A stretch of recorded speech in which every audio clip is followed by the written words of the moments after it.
This is a violin I made, and the wood just didn't have the strength. So I really never finished it. A violin made with these plates should sound really, really very good. Can you hear that? That is a definite pitch, which you could do on the piano. But it's not strong. It's kind of mushy. It's just not well connected. And in a way, I think of it as a metaphor for the brain, because the brain doesn't work well unless all of its parts can communicate with each other, too.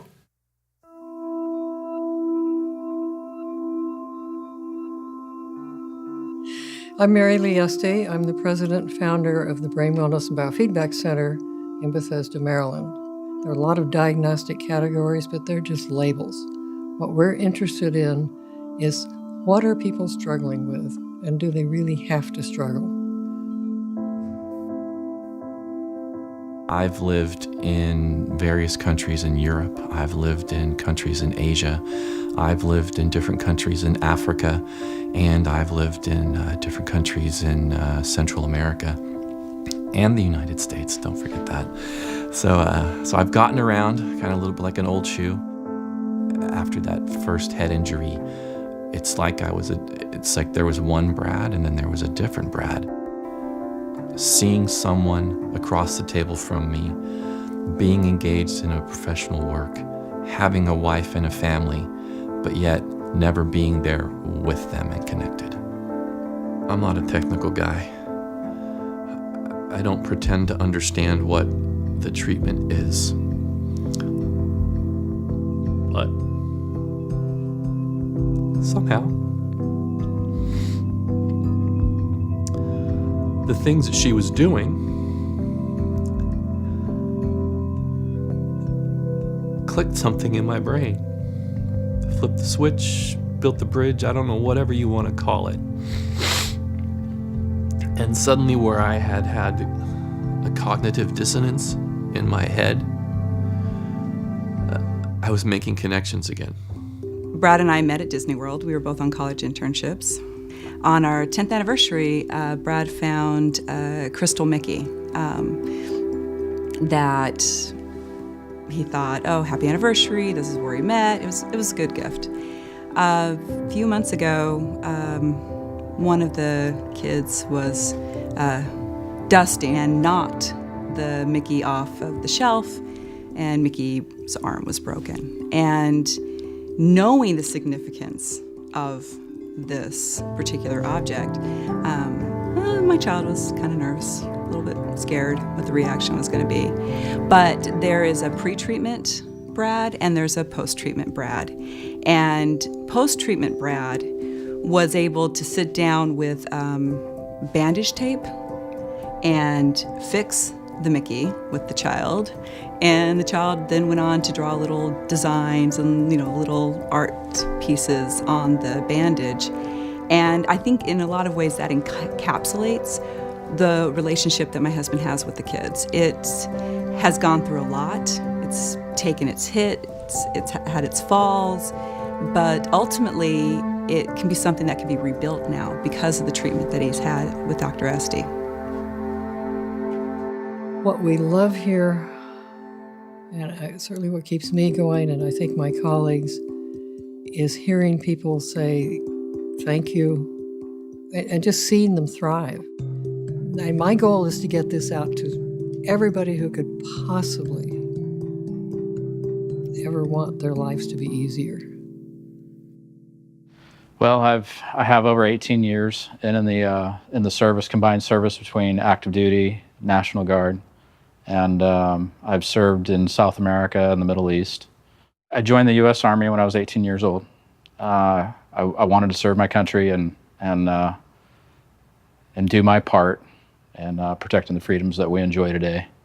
In coming home and making that attempt to adjust back to some form of what everyone would call would be a normal lifestyle with your family and friends. The road rage was there. Didn't like sitting in traffic at all. Stopped for any length of time because, for whatever reason, you're still in that mindset that you think that you're a target. With people with PTSD, I see a lot of things. One is difficulty going out and being with people. I see a lot of anxiety, panic attacks, depression, more changes in mood, a lot of fast fluctuations in mood where they don't feel that they're in control of it. One thing that resonates in my mind that my daughter said to me was that she just wanted the dad back that she had prior to this deployment. She said, "Dad, that you were so fun to be around. We loved spending time with you. We had barbecues and friends over all the time, and we don't have any of that anymore." And she said, "I just want my dad back." That was tough. And then started the treatment. I was able to fly home for 6 days to see the kids during Christmas. And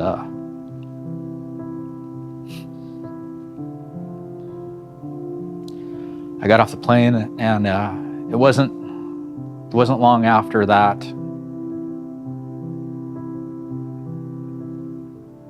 my daughter said, "There he is. That's my dad." Well, I think people hearing about this, not just from me, but from other providers, could not believe that people could change, especially with certain diagnostic labels on them. I believe it's the philosophy of many out there that it's not necessarily treatable, it's manageable. It requires some flexibility in your thinking to think, well, maybe there is something else that might work here. But that really, I think, is changing now. And everything I've learned from my clients, because they're the teachers. They may not think that way, but they are the examples that make me and other therapists start to think about how can that happen? Neurofeedback's a little bit like making music when you can make people happy. And they say, now I'm a dad again. So how can I not do this? Why isn't everybody doing it? So why can't we get it out there for the whole world? That should be the goal. Over all these years, it's been 21 years now I've been doing this.